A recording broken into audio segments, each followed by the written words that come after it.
Good evening. The meeting will come to order. Mr. Harris? Here.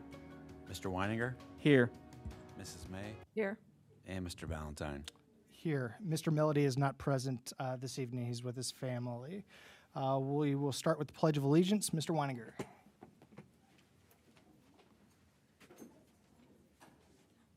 I pledge allegiance to the flag of the United States of America and to the republic for which it stands, one nation, under God, indivisible, with liberty and justice for all.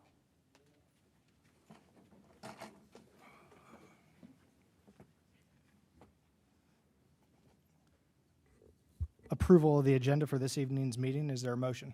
So moved. Second. Moved by Mrs. May, second by Mr. Weininger. Questions or comments? There being none, call the roll, please. Mrs. May? Yes. Mr. Weininger? Yes. Mr. Harris? Yes. And Mr. Valentine? Yes, motion passes 4-0. Moving on to presentation, Dr. Marshausen. Thank you, Mr. Valentine. As we discussed at the last board meeting, at the beginning of every board meeting from here until we are past this time of crisis and concern with COVID, we will begin with a presentation on a COVID update and where we are. As I get started this evening, I'd like to thank our team. This group of talented individuals has worked really hard. Mr. Andrus, Mr. Gill, our entire communication staff led by Mr. Baker have been phenomenal as we've pulled this together and as we work to provide the most transparent picture of where we are in relation to COVID and with our students. So I'm going to walk us through kind of a review of where we've been since our last board meeting, the dashboard functions that every parent should have received today as part of a link with the e-news, and moving forward, what things we may anticipate in relation to COVID. Since the board meeting last 2 weeks ago, we held a town hall. The town hall was held at the request of members of our doctors committee as we shared information that was pertinent to changing numbers both in our community and in Franklin County. Per CDC and with the doctors committee assistance, as a county, we saw cases cross that 50 per 100,000 threshold. And the committee brought us together, and Dr. Lamb, representing the committee, joined me on that Wednesday. At that time, we announced a pre-K through 8 mask requirement in our schools and continued with the strong recommendation for our students in grades 9 through 12. Dr. Lamb laid out the reasons and the thoughts behind the doctors committee advice to me. That committee is a group of 15 medical professionals and health experts who provide me and our administrative team with guidance and support as we make decisions for the district. Also joining us at that meeting was our board legal counsel to share and explain the exemption form process. It was important for us to do that because throughout the process, I had been explaining how any mask mandate in this district and in any district is going to have exemptions. And our board policy, 8450.01, that was adopted by the board as it replaced the policy that was predicated on mask orders by health departments. That policy has a list of exemptions in it. There was some concern from members of our community why the exemption form was dated with an amendment date after the meeting that we had on August 11th. And that was my fault. And the reason that was my fault is when we changed the board policy in June, we didn't change the form to match the policy. The form that was there prior to that was aligned to the previous board policy. So the form should have been replaced and amended in June. We didn't do that because there wasn't a mask exemption. So the form that is available now is the form that matches our policy. There's also been some folks who have been critical that we made the form so available to the public. We've been accused of promoting people to having mask exemptions. And as we've said from the beginning, we're not hiding things. We're not trying to make things more difficult for people. And just because you don't agree with the choice some parents are making right now doesn't mean that we should be hiding that document from parents. There may be times that documents you want easy access to will be made accessible at times when they're pertinent. So that form was put into place where parents could find it because we knew parents would be looking for it. Finally, our teachers have done an incredible job to start this school year. We welcomed over 16,500 kiddos in our doors last Wednesday. We have finished our first 4 days of school. And the work that we have done during the summer and that our teaching staff has done has put us in a position that we started and hit the ground running when it came to instruction in our classrooms. For the mask exemption, as of 11 a.m. today, we've had 690 parents complete the mask exemption forms for students in grades pre-K through 8. That represents 6% of the effective student population. So right now, there are, when we come to school, 94% of our students who are wearing masks.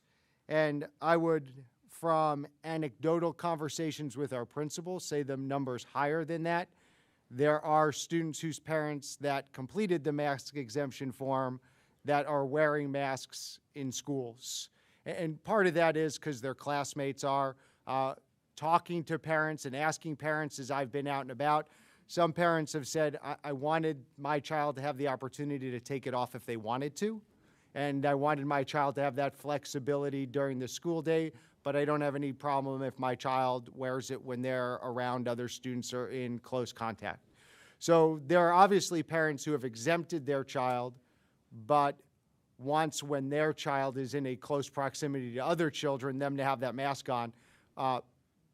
My guess is so that they're available for that modified quarantine.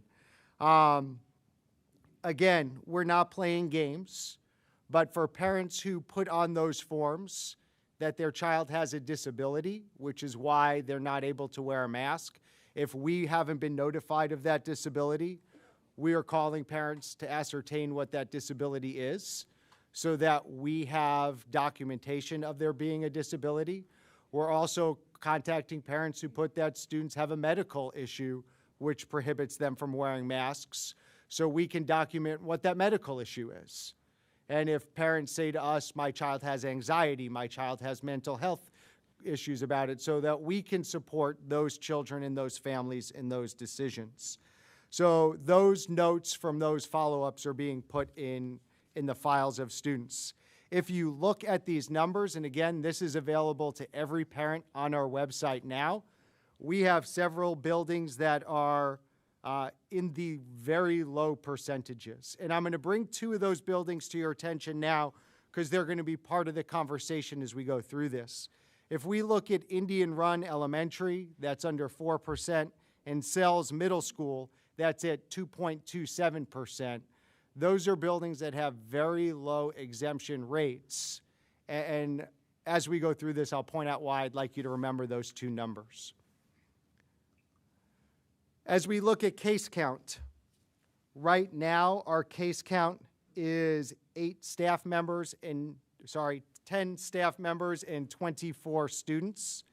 Those case counts and the majority of those cases are before school started. When we look at contact tracing and we look at how this information comes to us, those numbers and our team are following things that were positive cases before that first day of school. So these numbers are as of 4 p.m. today, and this information is updated on our information and will be updated every Monday for parents as the dashboard gets updated every Monday by 4 p.m. You will be able to follow the cases in your buildings on here, and just like last year, we are required by law to notify every parent when there is a case in your building. So I saw the email that came out probably after this was posted today of several cases that were at Kaufman High School. I get all of those emails. So as parents, you will continue to be notified if there's a case in your building. And if there's a case in which your child was a close contact, you will get the call by the nurse to say that your child was a close contact and what is the result of our contact tracing with that. We also have 0 staff in full quarantine and 58 students in full quarantine. Now, full quarantine means, one, it may not have happened in school because modified quarantine is only available in the school setting.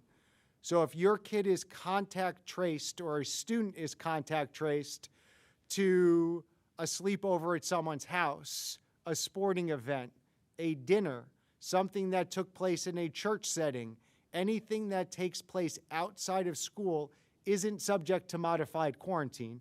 And that's not us, that's Franklin County Public Health and the Ohio Department of Health. So again, the 58 students right now who are in a traditional quarantine setting are there likely because that contact took place outside of the school day. This also may happen if a student is unmasked in school. If a student is in school and not wearing a mask and not vaccinated, they will be put in traditional quarantine. Our biggest risk in school for our kids who come with a mask every day is lunch.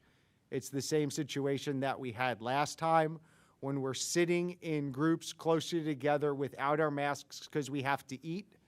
There is a higher risk of that contact taking place at lunch. So our students in grades pre-K through 8 have assigned seats at lunch.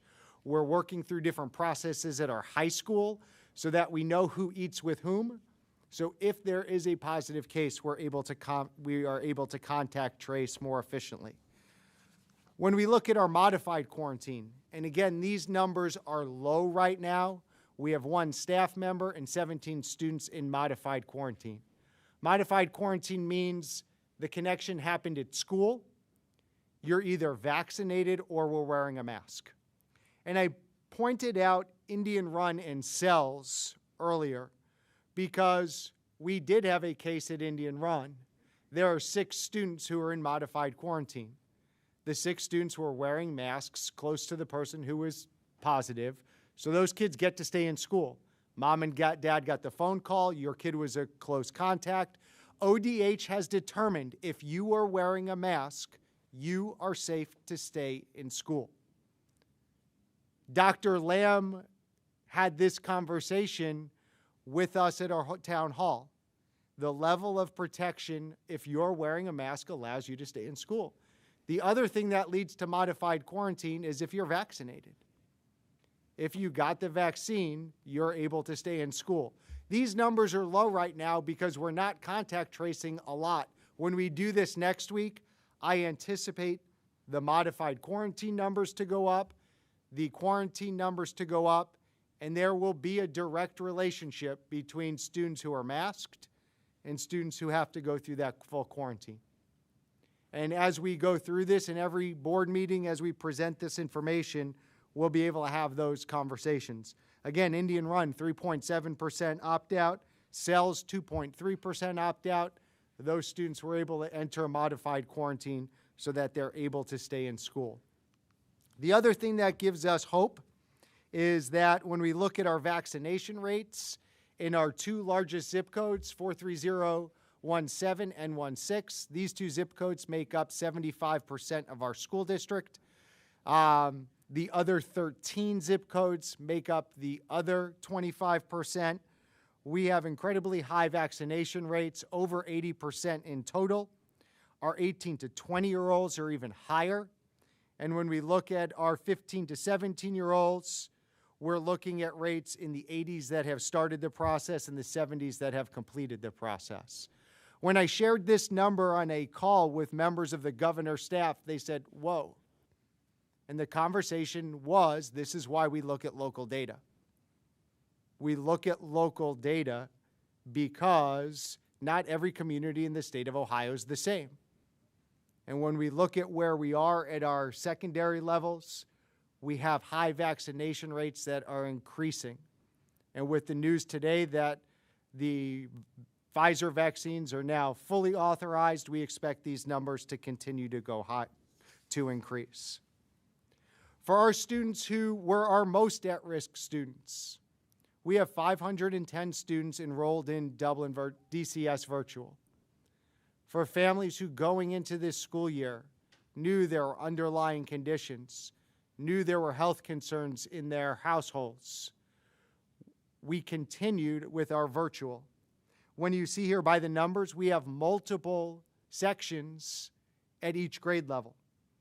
While we are currently staffed at our current levels, and this is not open any longer to new enrollees, we will be surveying our virtual students and non-virtual students in October as we look at what those staffing levels would need to be for the second semester. These are Dublin teachers teaching Dublin curriculum in a synchronous manner to Dublin students. And for parents who signed up for this, we are proud of the work that we are doing there. And Ms. Schulteis and her team have done a phenomenal job getting DCS Virtual up and going and ready to go. In fact, we have so many teachers. If you've been following our board meetings, Mr. Stark and his team have done a great job.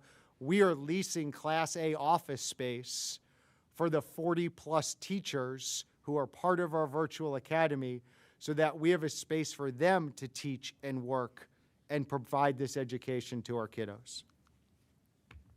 Teaching in classrooms.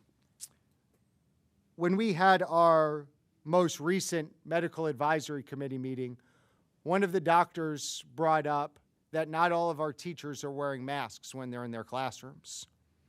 And I said, well, that's on purpose.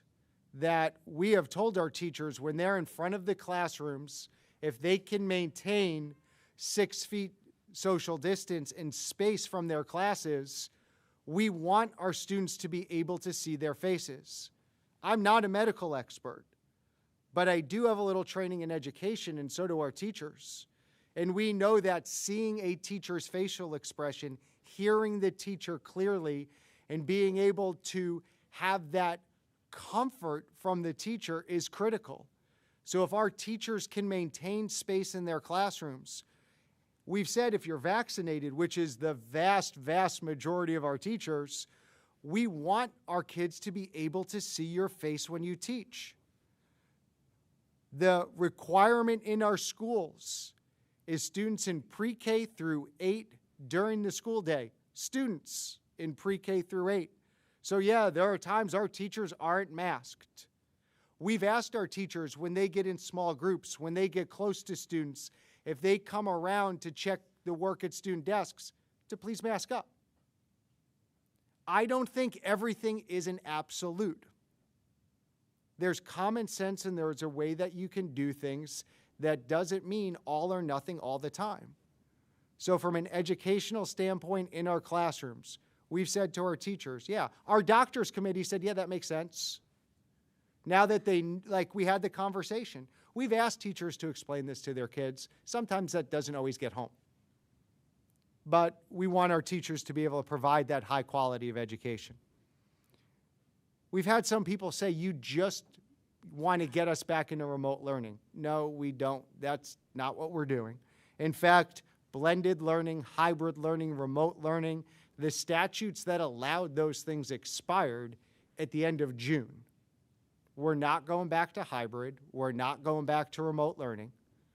When you look at where our numbers are, even at the county right now, we're nowhere near where we were at the height of this. And our doctors walked through this with us. Our doctors committee shared with us that they believe that this 4th phase of COVID will peak in early September, then we will start to see those declines. We've got this. Our teachers have this, our nurses, and our staff has this. 94% of our kids pre-K through 8 are masked. We've got the modified quarantine like we had last year. Our high school kids are highly vaccinated. We've got where we need to be, and we're going to continue to monitor the data. And if we see things that trend in the wrong direction, it's not based on hard numbers. It's based on where are our trends, what are we seeing, and what are we able to do. So we're working hard to be able to continue the process as we move forward. What does it mean for us as a district moving forward? Number one, I mentioned that dashboard every Monday at 4. You will get the updated numbers. You will see the cases in your child's building, the quarantines, the modified quarantines, and we'll be able to ascertain why are there so many quarantines or why are there so many modified quarantines.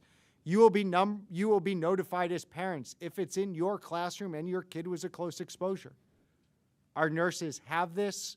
We have even looked into contracting so that we can have folks be able to make phone calls in the evening so they can have those conversations.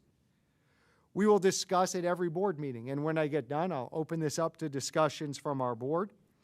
And we started having the conversations. What does the FDA full authorization mean? We've got a call tomorrow with our county health officials, with all of our superintendents. We've got our Friday call with the larger area health officials. We have the doctors' committees meetings scheduled, and the doctors are sharing the information with each other and with our team. So as we go through this process, do I wish this was behind us? Yes. You're going to hear tonight some of the other issues that we're working through as a district. You're going to see the plan for the next 4 or 5 months as a board as we bring important issues about academics, about social emotional, about Jerome being overcrowded, about a lot of these issues. We're gonna move forward with those issues, but keep COVID on the front burner and the first thing that we talk about at any meeting. I will take any questions at this point from our board members.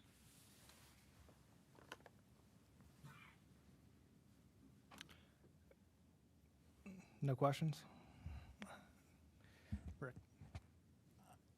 One of the things that we were thinking about was at what point we might change our position on masks and how that might be affected by the data and such. And what is your feeling on that right now? Well, if we look at going back to masks being optional for everyone, if we look at improvement, that improvement comes around that 50 cases per 100,000 mark. Dr. Lamb and our doctors committee look at 3 metrics, and those metrics are those cases per 100,000, the positivity rate, and then what's our absenteeism and case count in the school district. So those are the 3 main metrics that we will look at. And I know that there's often confusion because our numbers don't match Franklin County Public Health numbers that don't match ODH numbers. We're using the numbers that we're seeing on the ground every day for those cases, quarantines, and modified quarantines. And we'll be able to provide that information as quickly as possible. As we look at what would a tightening of things up mean, if we start seeing exorbitant absenteeism at our high schools, if we start seeing that the students who are unmasked and not vaccinated continue to get in a loop and we're not able to get that under control, then we would consider having that mask requirement in 9 through 12. I know there are conversations that are taking place, and we're part of conversations. What does the vaccination status mean? And now that it's approved, that House bill that said you can't differentiate between vaccinated and unvaccinated children is no longer applicable. It's moot. So that bill said you can't differentiate when it was emergency use. As soon as it got approved this morning, we can differentiate between vaccinated and unvaccinated students, staff members. I don't know if we want to. I don't know if we need to get there. But it's something that is a tool in the toolbox that we didn't have before this morning. And we're also hearing that it's likely within the next couple weeks we'll get that emergency use authorization for that 5 to 11-year-old group. So then we'll have to have conversations about when that emergency use authorization comes, 5 to 11, what does that mean for us? And how do we handle that as a district? So those are things that we're going to have to keep in mind. And Mr. Weiniger changes almost every day. So those are the things that we'll be looking at. I just want to thank you for being so transparent. You and your staff and committee, everyone, and the administrators, everyone who's working on this, transparent and thorough. It's appreciated. Thank you. Dr. Marsh, there we go. Dr. Marshausen, I said asked you to reemphasize the last meeting on, and you did it, but I want to do it again, on modified quarantine and quarantine, that not being a Dublin City School District enforcement, but rather from the Franklin County Department of Health and Ohio Department of Health. So if you can just reemphasize and speak to that one more time. And our attorney clarified that at the town hall too. We don't quarantine kids. We don't put kids in modified quarantine. All of those orders come from Franklin County Public Health. And it's really, in relation to COVID, one of the few absolute powers that rests with local health departments. So when we come to that process, our nurses want to be the ones to call you. Our nurses want to be the ones to connect with our parents because our nurses know your kids. Our nurses are part of our family. So Mr. Andres and our team works closely with Franklin County Public Health, but when you get those letters, they're from Franklin County Public Health. And when you get the process for what is a modified quarantine and why doesn't it count if it's in my house, but it does count if it's at school, those are all Ohio Department of Health and Franklin County Public Health rules that we are obliged to follow. Chris, could I ask a question? Yeah. Dr. Marshausen? I have a question. With regard to the FDA's approval of the vaccine, what does that change? What could it change? Could you please repeat that again? Well, there was a bill that was passed into law by the Ohio General Assembly this summer that wasn't to take effect until mid-October, but that bill would have forbidden any institution from differentiating between vaccinated and unvaccinated students, but that no longer is applicable because it was only under emergency use authorization. So now, with the full authorization, we could, I'm not saying we're going to, we could differentiate between vaccinated and unvaccinated students or staff. There are districts that could have the conversation, do you mandate all teachers to be vaccinated? Because now that you have the authority and it's fully authorized, you could take that step. I'm not saying we're going to. I hope we don't need to. When we look at where we are and the procedures and the vaccination rates we have in place, I'm hopeful that we're going to see this peak in the next couple weeks. What we're doing will provide the requisite safety for us to keep our kids in school, and that we'll be able to continue doing what we're doing. So, Mr. Harris, it lifts some restrictions that were there under emergency use authorization, and it gives us some flexibility. Thank you. Dr. Marchhausen, given the information that you have on the trends and on the number of cases per 100,000 and everything that we know about our district and our numbers, it's safe to say that in terms of path forward, that we're going to maintain our course with what we're doing right now, at least for one more week? Is that, are you doing it weekly to try and analyze all those things, or how often? Mr. Weininger, right now we're looking at our student data, and we're looking to see what's happening with student cases, student quarantines, modified quarantines in school. I wouldn't say I would commit to a week. If we saw something that was alarming, we could pivot if we needed to pivot. Just like last year, we know there are going to be positive cases.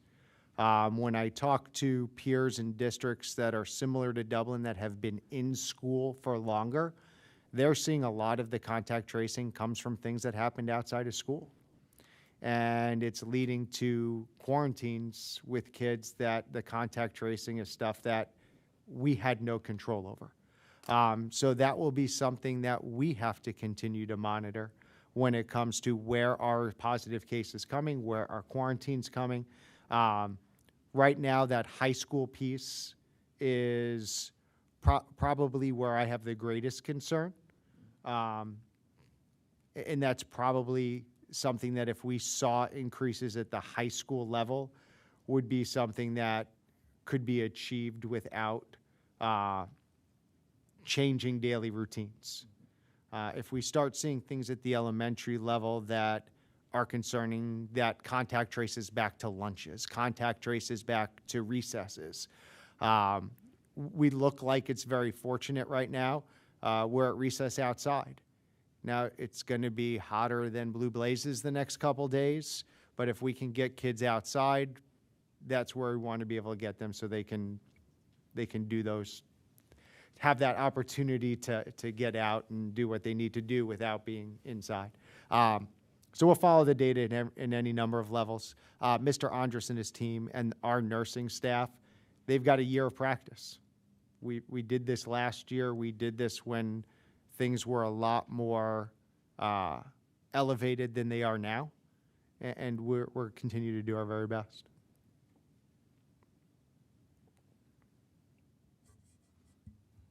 All right, there's no further questions at this time. We will move on to public participation for issues on the agenda.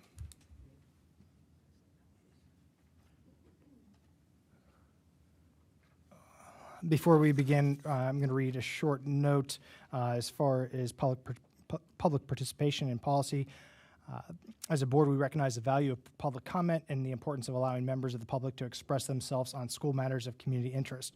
We are also committed to conducting our meetings in a productive and efficient manner that allows fair expression of comments. Our board policy sets the following rules.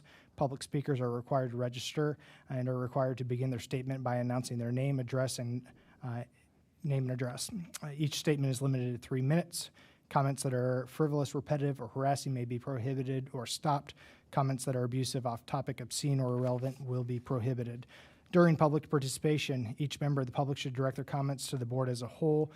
Consistent with our policy, this is not a time to question individual board members or district employees. If a public participant has a complaint regarding a particular employee, they should file a complaint with the superintendent to be shared with the board, and if applicable, we will invite that person to meet with the board in executive session to discuss their complaint.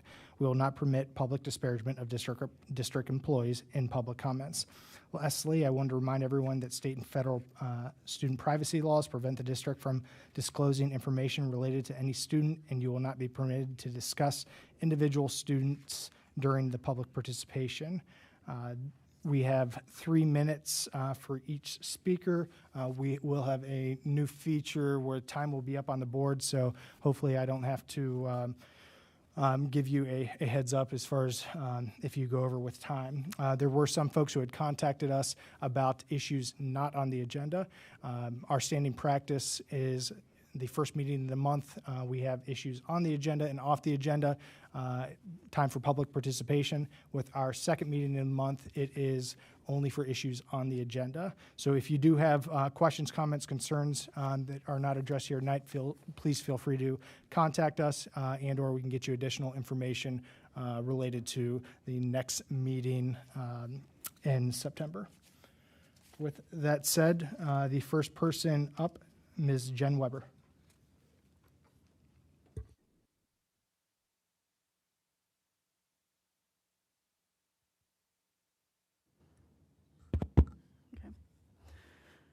To the Dublin School Board, Dr. Marchhausen, and the community at large, thank you for allowing me the opportunity to speak. The mission statement of Dublin City Schools includes, among other ideas, that a safe, positive, and challenging learning environment enhances the emotional, social, physical, and intellectual development of all students. A safe learning environment. Our children deserve to be safe.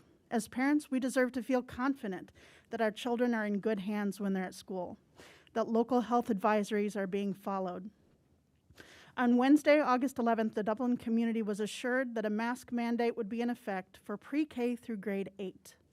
Dr. Greg Lamb deserves to be commended for his contribution to the presentation. I was grateful that the district chose to use that time to have Dr. Lamb explain the science behind the vaccine and why masks are important.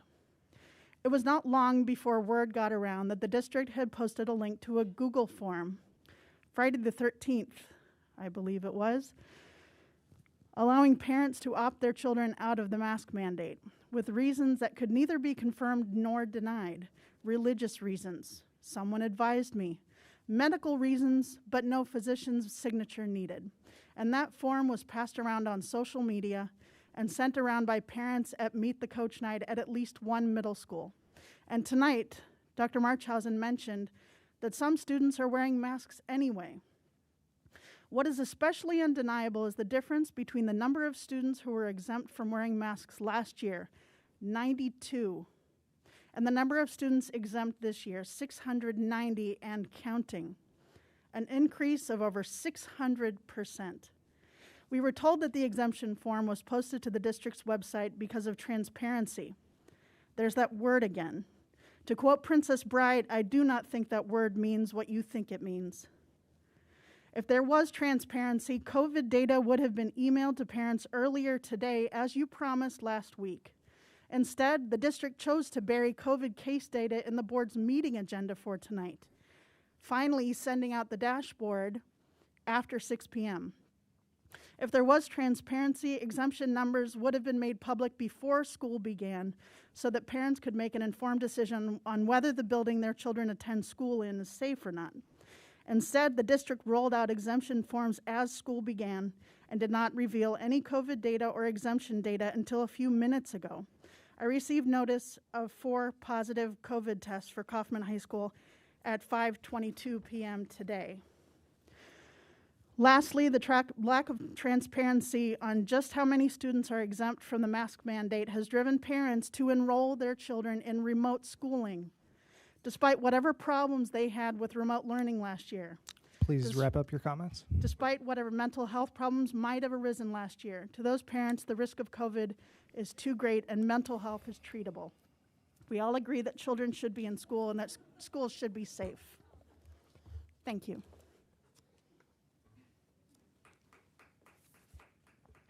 All right. Mr. Barnes.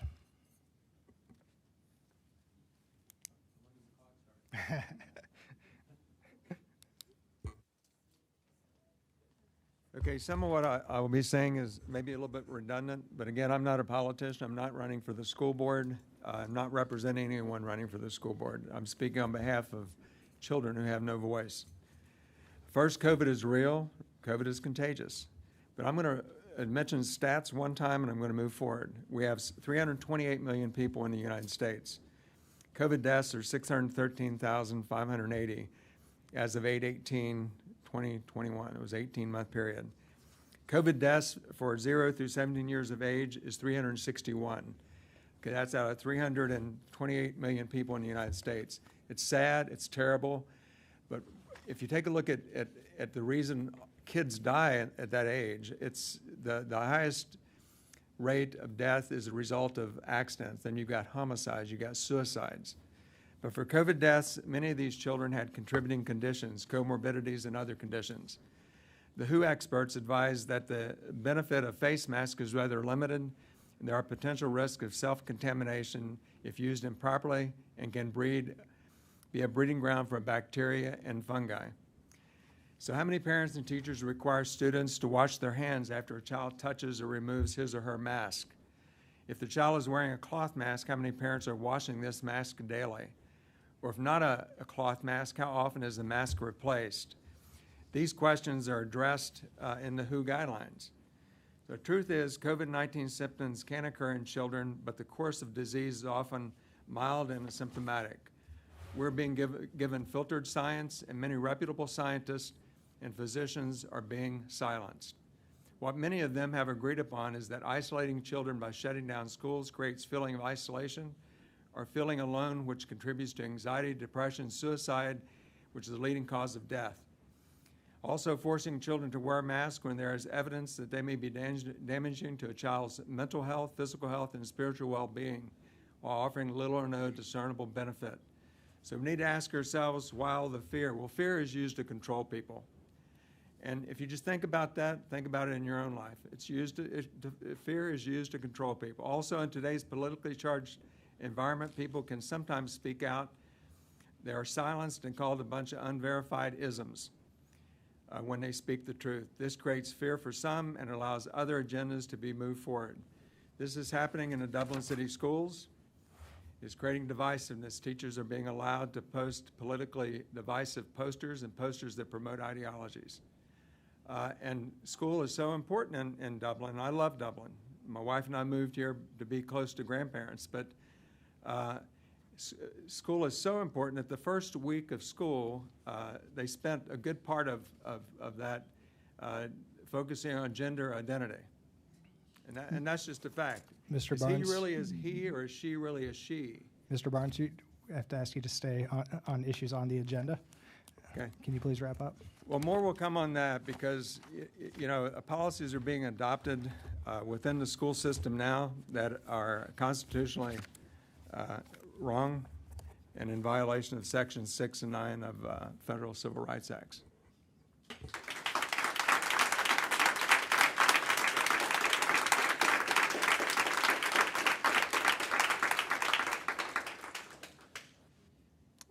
Mr. Bolin.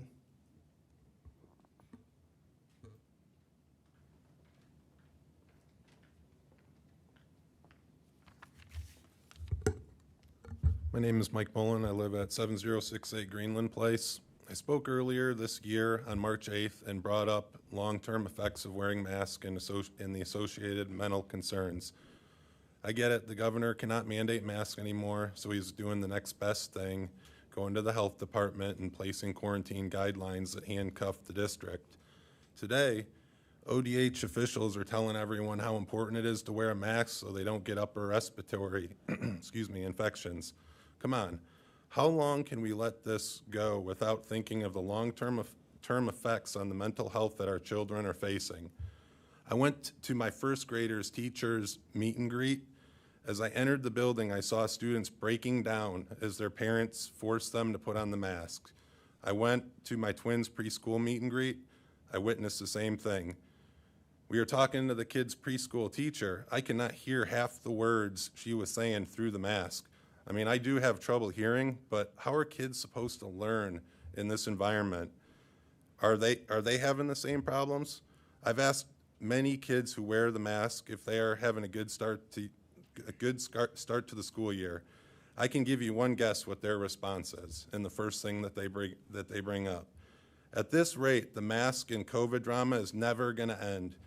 We must address the following concerns. What is the school district going to do to overcome the mental issues that the masks are causing? How are the students affected? What studies have been done?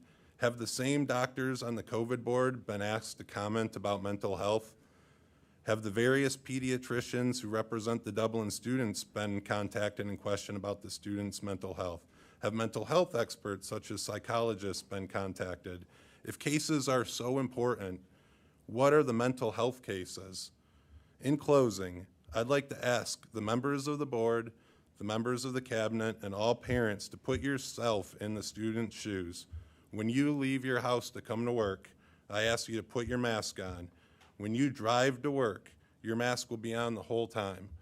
When you are at school or work, your mask will be on the whole time except when you eat or drink. When you feel the urge to remove your mask because it itches like crazy, I ask you to just deal with it. As you are leaving the building and sick of wearing this thing all day, I ask you to grind it out and wear the mask on the ride home like the kids are having to do on the bus. Do this every day. Do this for the kids. Put yourself in their shoes. God bless you all and this great country. Thank you.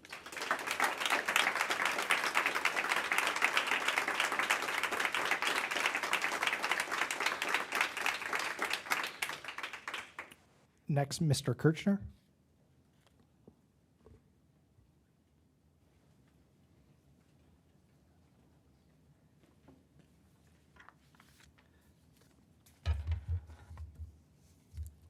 Good evening. My name is Herb Kirshner. I live at 6732 Stone Circle Way, Dublin. I'm not affiliated with any group. I'm here because I'm concerned about the impact that mask mandates will have on learning and development of our children in school. I firmly believe there is a downside to having children wear masks in the classroom, and hopefully this board believes the same. You can look at the debate of children wearing masks in the classroom as an equation. On one side of the equation, you have benefits. On the other side, you have cost. On the benefit side, it is argued that the children wearing masks approximately 5.5 hours a day, Monday through Friday, and in the classroom, will slow the spread of the disease and provide hospital relief. However, it should be noted, when kids are awake during other 9.5 hours of the day, Monday through Friday, and weekends, most children are not wearing masks. That brings into question how effective the partial mask mandate for children will be. On the other side of the equation, you have to ask and look at the downside of the cost. You guys already mentioned once, which is great. One major issue is the communications. Facial expressions are a huge part of effective communications. A teacher can quickly look around the classroom and determine the child's facial expressions if they are understanding what she is teaching. Facial expressions allow a child to express their feelings more clearly. Nothing can lift the spirits more of a child and a teacher than a smile. The old saying is, the look on her face says it all. Good communications improves learning. Wearing masks hinders communication. Another major concern is, as reported on August 25th, 2020, by the Atlantic Journal-Constitution, the World Health Organization and United Nations Children's Fund organization said the following, quote, "Wearing a mask has the potential to impact learning and psychosocial development of children," unquote, particularly in areas but not limited to the developments of the child's self-esteem, sense of pride, the need to win approval, confidence and abilities to achieve goals, forming their own identity, and more. Furthermore, WHO and UNICEF, United Nations Children's Fund, recommended that any decision to use masks for children's ages 6 to 11 should also include an analysis on its impact on the learning and psychosocial development of children. And that analysis, it said, should be reviewed with the parents, caregivers, and teachers. Question, has the board performed that analysis of any sort? If not, why not? If so, what are the results, and have those results been shared with parents and caregivers? And lastly, expectations are that we will not be able to eradicate the disease. Just like the influenza and pneumonia, COVID-19 is expected to continue to exist, and for all three diseases, we have vaccines, therapeutics, which will allow us to manage the diseases as possible. We cannot allow mask mandates to become part of the ongoing solution. Every day that passes with children wearing masks in the classroom is another day that learning and development is impaired. Please make sure you wrap up your comments. Sure. It is important for the board to acknowledge the real concerns parents have with policies that directly affect their children's learning and development. I am asking you to please reconsider your policy of mandating masks for children in class. Thank you.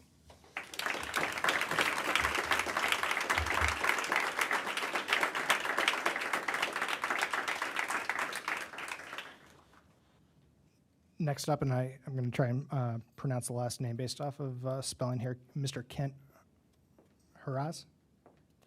Help me out. Yeah, no worries. No worries. It's Kent Harrows, but Harrows. But members of some of my in-laws don't get it right either, so it's totally fine. Thanks for having me. Yeah, Kent Harrows, 8245 Trails End Drive in Dublin. So first of all, thanks for having me. I know this is a difficult topic, and I agree with some of the previous speakers about, not being an equation, that there's benefits and costs on both sides, and that there's certainly reasons to think about wearing masks and some of the risks of wearing masks. My perspective is, that we should continue to have balance. I know, Dr. Marshausen, you're saying that some of the stats are a little different online versus what you have, so I may not be quoting exactly, but according to the data I have, that at our last board meeting here in 2016, our last board meeting a couple weeks ago, the case count per 100,000 in the last 14 days was 223 in zip code 43016, and now that is 273. cases per 100,000. So my perspective is it's not time to kind of let off the gas. We should keep, doing what we're doing. I also want to kind of speak to some of the kind of downsides of wearing masks that some have talked about. And really, I think my perspective is that, someone talked about, accidents being a higher cause of death. And while I agree with that, we still take precautions against accidents. At the last board meeting, someone was talking about there's a higher risk of drowning than there is of dying from COVID. But we still take precautions not to drown, right? We still wear life vests, and there are laws in place that we have to wear life vests because it prevents drowning.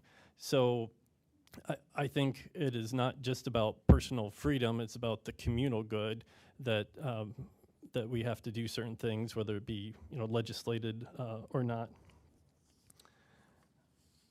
Then I'd just also like to add that Governor DeWine on August 6th said that we have vaccines that are powerful and doing amazing jobs. They're so powerful that we now live in a state with two groups of people, those who are vaccinated and those who are not, and that the vaccinated are safe and those who are not vaccinated are not safe, unquote. So I just want to continue to emphasize wearing masks and continuing down the path that we're on. So thank you very much.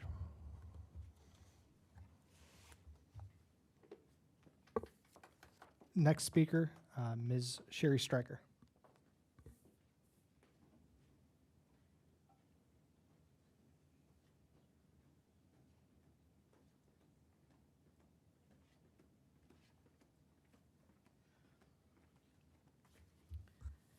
Okay, my name is Sherry Stryker. I live at 5317 Terra Hill Drive in Dublin. I'm sharing information provided to me by Michelle Crone Harper. She has been a chiropractic physician for 27 years and a board-certified clinical nutritionist for 18. Her oldest son graduated from Kaufman last year. She has another son who's a junior and a daughter in 7th grade at Sells. Here's what she had to say. There's not going to be any winning on the mask debate. We followed China on masking, with little thought to look at research. The initial SARS-CoV virus was 0.1 to 0.03 microns in size. All prior mask studies show PPE used in healthcare settings like N95s were the only mask to filter around this size, and it isn't even 100% effective. There's training that goes into wearing them effectively. The greater population has no training. N95s were in shortage, so suddenly it was suggested any face covering would work. Here lies common sense. All masks, aside from N95s, are completely ineffective at stopping you from inhaling or expelling this virus.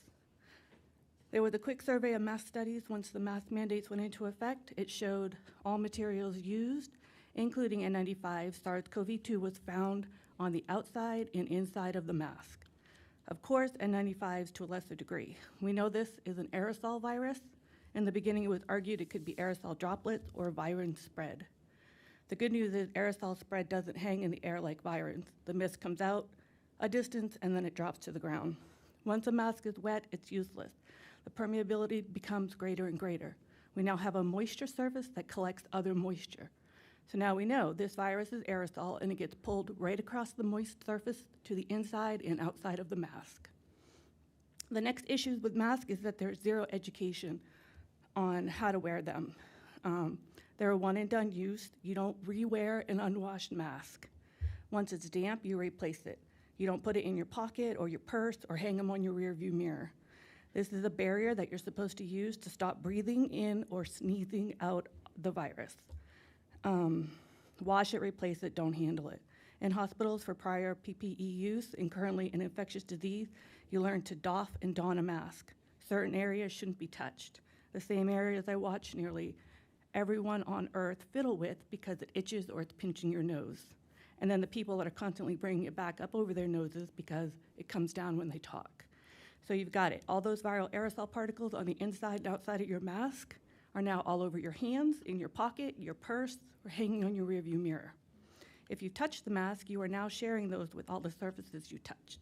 To think these are effective in kids, let alone adults, is ridiculous if no one has been taught. I never expect someone to stay in an N95 all day. They weren't designed that way. And my time's up, so thank you.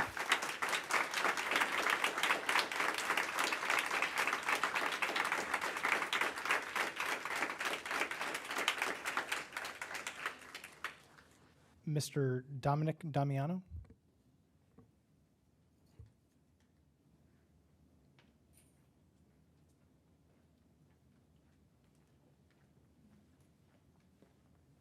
Thank you for having me. Dominic Damiano. I live at 7048 Willow Run Drive in Dublin. Just to give you some background, I plan on mentioning masks. My academic background is I have a doctorate in biochemical engineering. I worked in sterile operations in terms of heating, chemical treatment, including filtration. So when we talk about masks, it's a filter. When I had to get sterile operations cleared through and accepted by FDA, they had to be designed for the target microorganism. They had to perform. There had to be tests submitted. You can imagine a document, all kinds of documents, a book. So in the end, when we look at all of the studies that are out, over and over, I see between masks and no masks, no significant difference, no significant difference, no significant difference, no significant difference in controlled studies. Very important. Now, why is that? When you look at the studies of the primary mode of transfer of the COVID virus, it's aerosols, primarily fine aerosols. Now, what does that mean? A half micron or less. What is the virus? 0.1 microns. So I now want to go out and get a face covering that filters out these particles. Where do I go to get such a face filter? Largely, they don't exist. So if you have a cloth face covering, these fine aerosols will just fly right through. If you have a surgical mask, same thing, plus you have all your openings around your face. So then the one you want to go to that is somewhat effective, that'll filter maybe 50 to 60% of these fine aerosols, is an N95. There's negatives with that. To work properly, it has to be sealed. No facial hair like me, okay? If you want to be even better, you're talking a P100, and there's other, because these are actually in the respirator category. We're talking a lot of money. The reason why I'm bringing this up is I've tried to contact a lot of health officials. No one's ever called me back. I'd like to talk to somebody to understand all this someday of where they're coming from, where people believe they're going to get all kinds of protection. Believe me, if you want protection, you got to go to one of these respirators. And you could look it up. These things are expensive. My time is up. Thank you.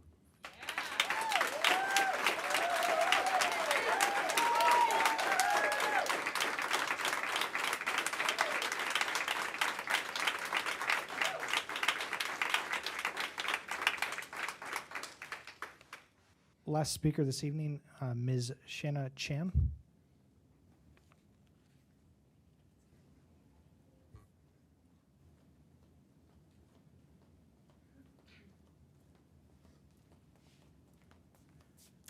Hello. My husband forgot to print out my notes, so I'm just going to go off the fly here. I'm Shana Chan. I live across from Scottish Corners Elementary. I have 3 children, 2 who are at the elementary school right now. I am not a doctor or a scientist, but I am a lawyer, so I have some experience in gathering and analyzing data, even data that I don't really know that much about, because I used to be a tax attorney, and that was a little crazy. Anyway, so I have looked at a lot of data over the last several months, just looking at studies, and I request the board to please reconsider this mask mandate because you do not have the data to support it. You say that you're doing this to protect our children. Our children are already safe from this virus because they are children. They are better protected than a fully vaccinated adult, and this is not controverted information. They are at a bigger risk when they get in a car, when they get in a swimming pool. And yes, we should take precautionary measures for those things, and we do. And we take the measures that make sense. And a mask for COVID does not make sense. I would like to talk about your town hall meeting, which I watched several times because I was just trying to get all the information. I appreciate that you had a doctor there to talk, but he was just making naked assertions. And I think that all of us deserve to see the data that these people are using. Because the one study that he mentioned, the Duke University study, I looked at that study too, and what he did not mention was that there was no valid control. That study only looked at schools who were using masks. So therefore, you could not compare it to schools that are not using masks. So it proved nothing. And this is the same problem with all of the studies that I have looked at. There is no valid control, or they take a school that is using all these different measures, ventilation, social distancing, and a mask, and they don't parse them. So if there is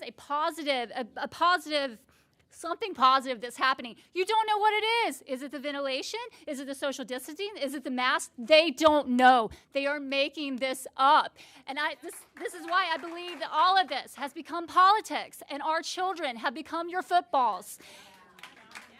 This is not right, and I ask you to please consider things from their point of view. And for you, the people out here who really are, you're all crazy about masks and you think that they're going to protect your children, please consider that these masks are on their faces for over 6 hours a day. They are dirty with snot, sweat, spit. No one is making them change them every 20 minutes. I believe it's 20 minutes when they become fully saturated and they are no longer filtering. Who's going to make them change these masks? That's what they need to be doing. You should be asking for that. I need the teacher out here to change his mask every 20 minutes. Every time they touch it, the mask needs to come off or it is doing nothing at all. Thank you for your time.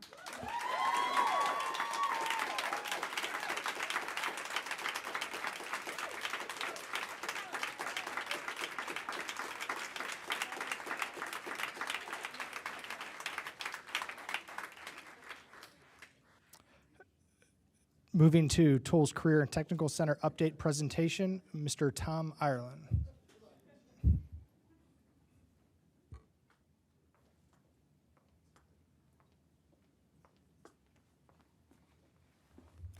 Good evening, everybody. Good to be back and at the start of a new school year at Tolles. Wanted to let you know that for this school year at this point, we have close to 800 students enrolled at Tolles total, which is a huge increase over last year. We have 151 Dublin students, which is about approximately a 45% increase over last year. So our enrollment keeps increasing, and I think a lot of it is due to the workforce demands and the education that we're getting out of there. We have hired a new satellite director that is just going to be responsible for all our satellite programs.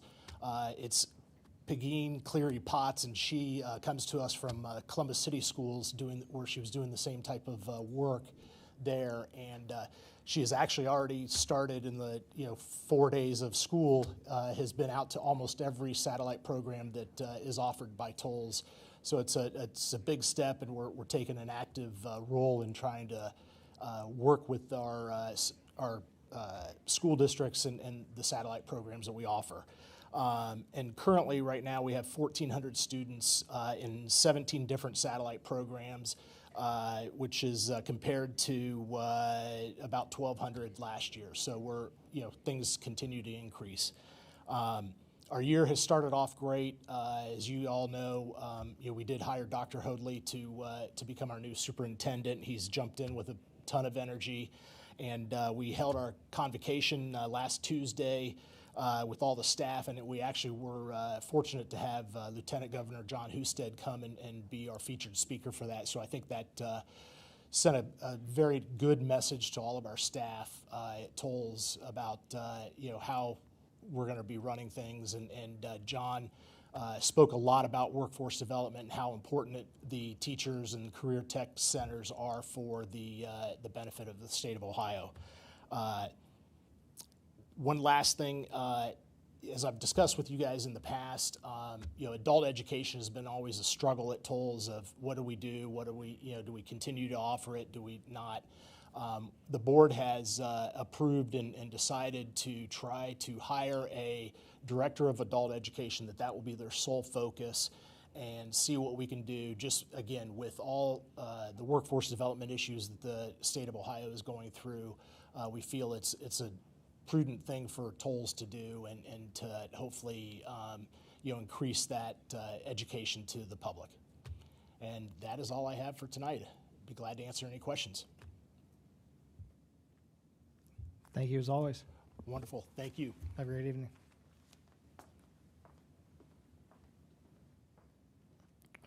Reports and action items from the superintendent's office. Dr. Marshausen. I have a couple things in addition to the COVID report that I'd like to share.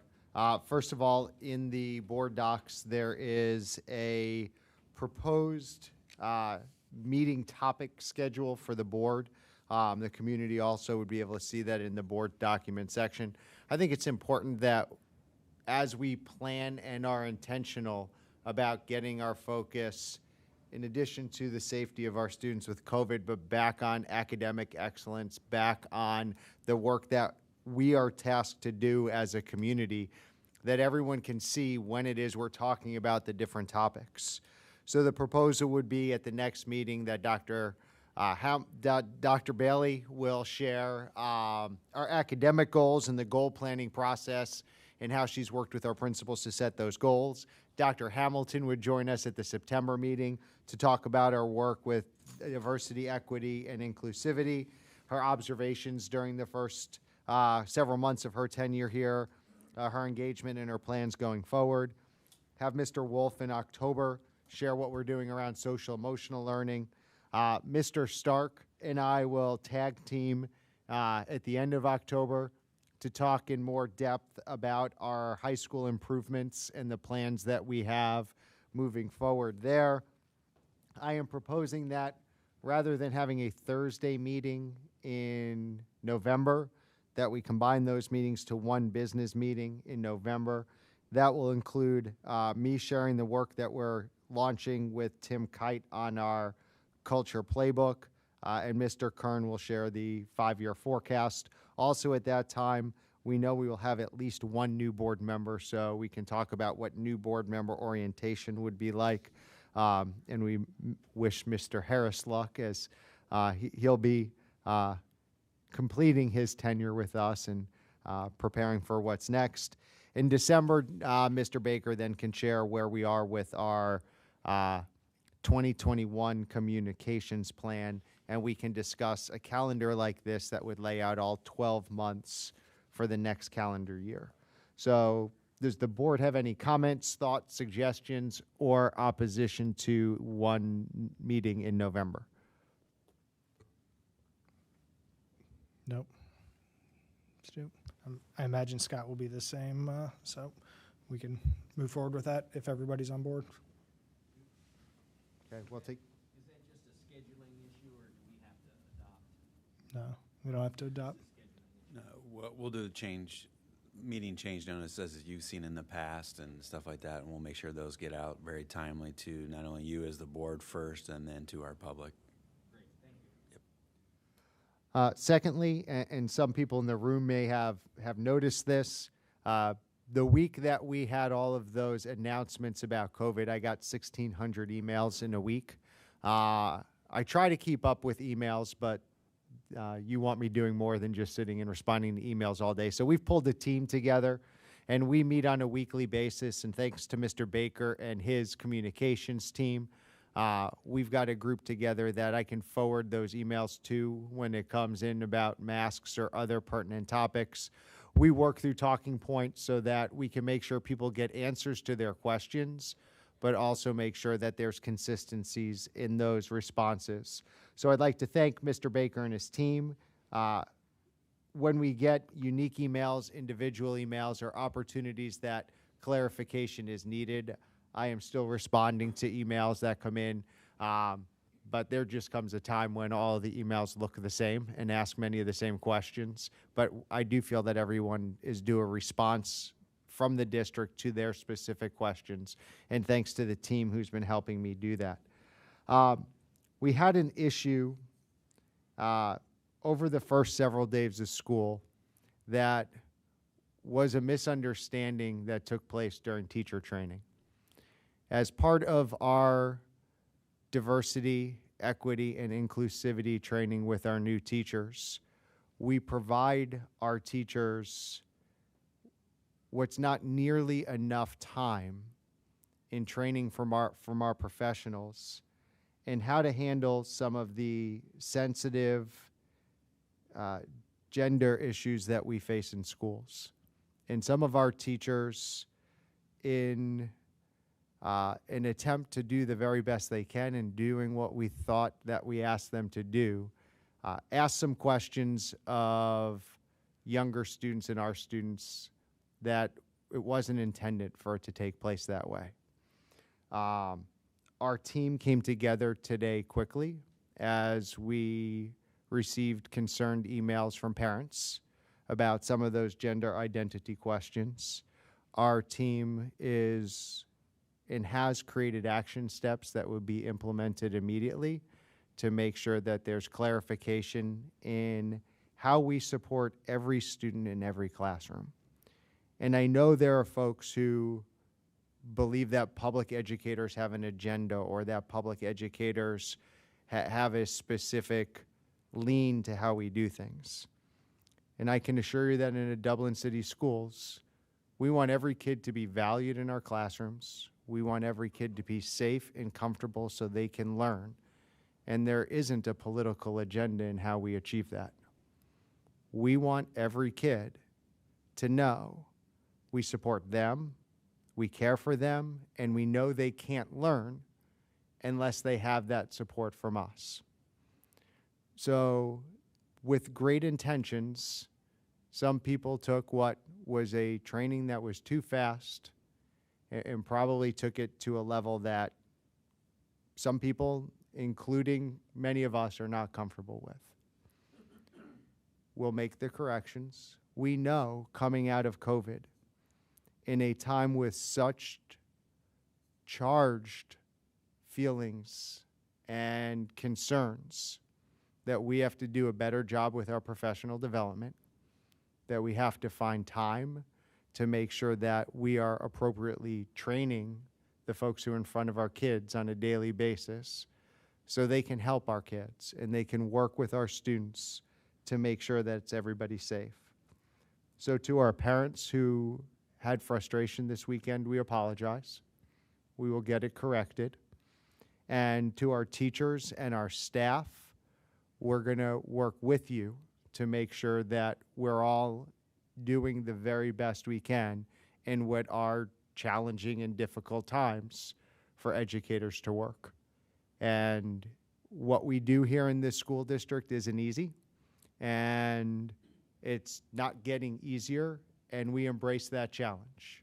We are undeterred in the work that we do, and your leadership team in the Dublin City Schools is here to work with all of our parents to make sure that we all have open communications and we're in a place that we're all comfortable with what's taking place in our classrooms.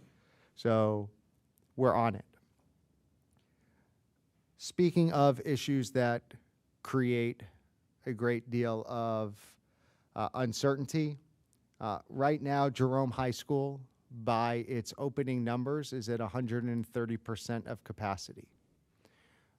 When I went to Jerome this week, they'd actually removed some locker bays to create additional classroom space. There was a promise made to the voters in 2018 when that levy was passed that the modulars would be removed from Jerome and that there would be expansion.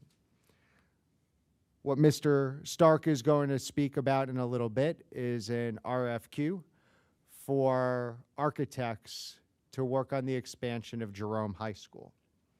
Also in the short term, we may consider some additional modular classrooms out there. If we move fast, and Jeff would tell me it's lightning fast, we could have an addition on Jerome High School to open the 23 school year. And that would mean booking it with design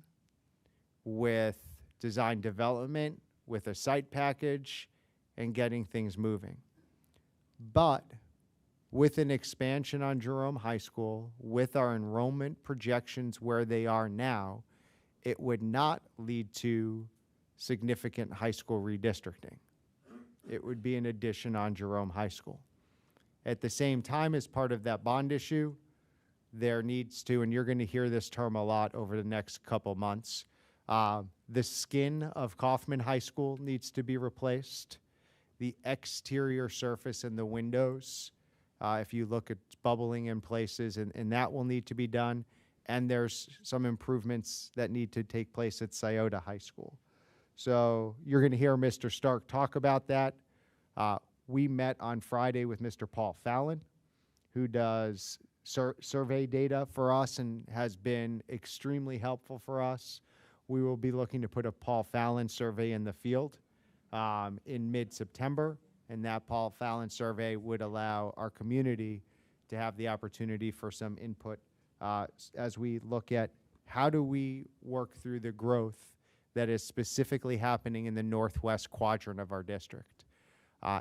Daily notifications of shovels in the ground in new homes going up in the Jerome Village area, and it has outpaced significantly the speed at which we thought that the development would take place.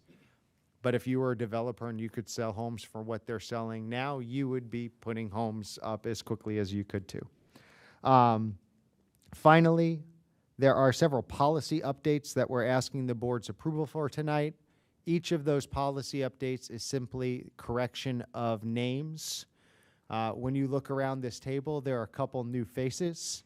So everything that had said Gail Marsh now needs to say Brian Boney. Everything that said Tracy Deagle now needs to say Jennifer Schwanke. So all of those updates and people need to be updated. So that's why those policies are there on the first reading. I'll take any questions or comments from the board.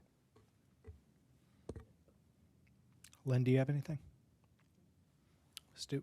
No, thank you. All right. I appreciate taking some of the more difficult issues head on.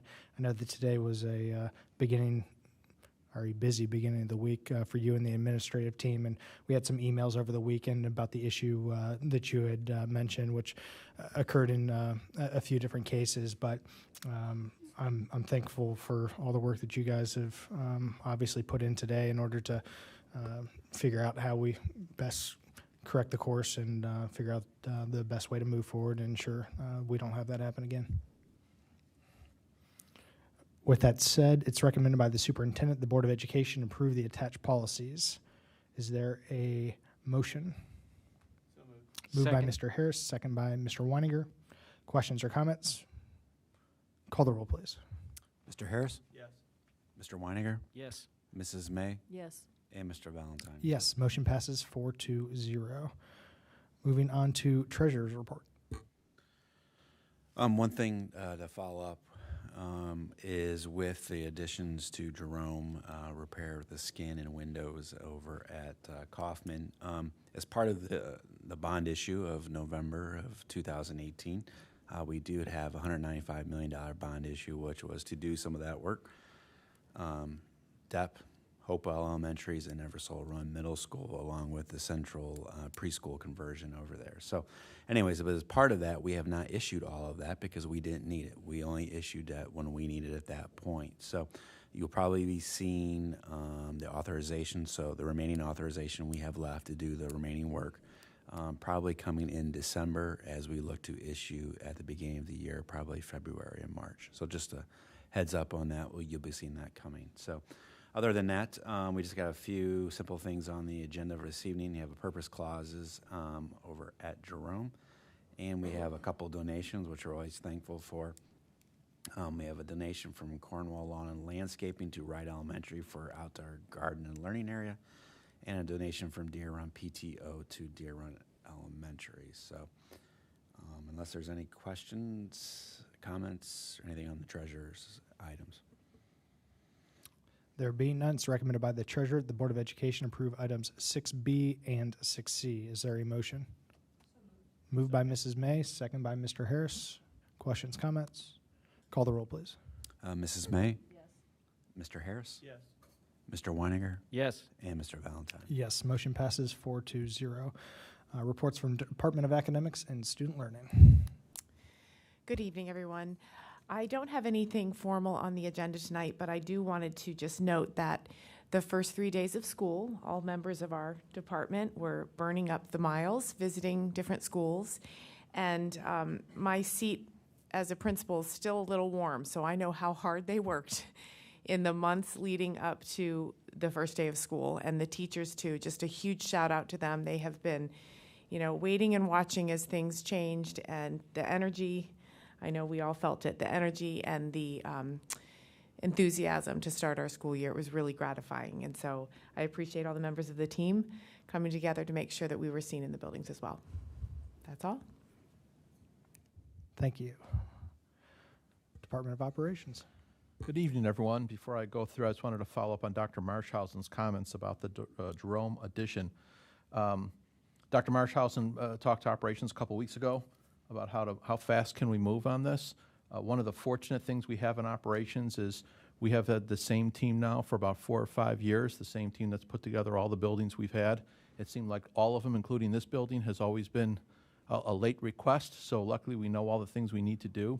A request for qualifications, otherwise known as an RFQ, it's required by Ohio Revised Code, and it's basically the competitive process that takes place, that must take place when you choose an architect or engineer for a project where their fee would be $50,000 or more. It's a interview. They send in. It's out currently. We have it published. So we got with our counsel on this. We had the package put together about a week ago. It is out. It should be back in next week. We'll have the interview soon after that. There's a scorecard that's put together that's based upon Ohio Revised Code. We get to change it based upon our own personal requirements, what fits for our district. The committee to interview them we've put together will be myself, Shalina McConnell, Tom McDonald, and Jen Schwanke, asking them all types of questions that's important to us. But basically, we're going to want to get to the board, either in the first or second meeting in September, a recommendation of who to hire. Soon after we hire, the contract will take place very quickly. That should be at the next board meeting to approve the contract, and then design and development will begin. And that will be an expedited process. We know basically what we need out there, and that's going to be not only an addition for classrooms, but also an increase in the core space being, the cafeteria, possibly the gymnasium, to make it fit. Soon after we do that, soon after we get board approval for those steps, we'll be putting out an RFP for a construction manager at risk, much like we did when we did a school. So we would hope to begin this process, and we'll be working with the City of Dublin. I've already reached out to the City of Dublin on this. We live in a great community. The city partners with us on all of these projects with always a way to try, how do we get to yes? So we're already working with them on this, and we're quite confident that we can meet all of these goals and doing it by adhering to Ohio Revised Code the entire time. So those processes are out there. We do have 3 RFQs out right now. One is for Jerome High School and Sauter High School additions. And one is for, when we say reskinning, that's the building envelope of Kaufman. So when you look at Kaufman, it's all the paneling, the tan paneling that surrounds the entire building, plus the windows. All types of problems there, and that's a major project in itself. And the last RFQ we have out, I've talked about this on some of my board reports, they're building assessments for all of our secondary schools. And that's where someone comes in. We haven't done this in about 5 to 6 years. And basically, they kick the tires, they come in, both exterior, interior, anything infrastructure, and they'll tell us this boiler is good for another 7 years. This roof needs to be right away. And that's what we really use as our compass to spend our permanent improvement dollars. So before I go on with my one request tonight, is there any questions I can field as far as how this RFQ or the process for the Jerome addition goes? I would just say, and I'll mention to Scott as he's gone, but he's been pretty interested and vocal in what has occurred at Jerome over the years. So I'm going to make sure that if there are any questions as a follow-up to this evening, he obviously gets with you. And it goes without saying that we will be working with the Jerome administration very closely during the design on what they need, making sure we get all their input.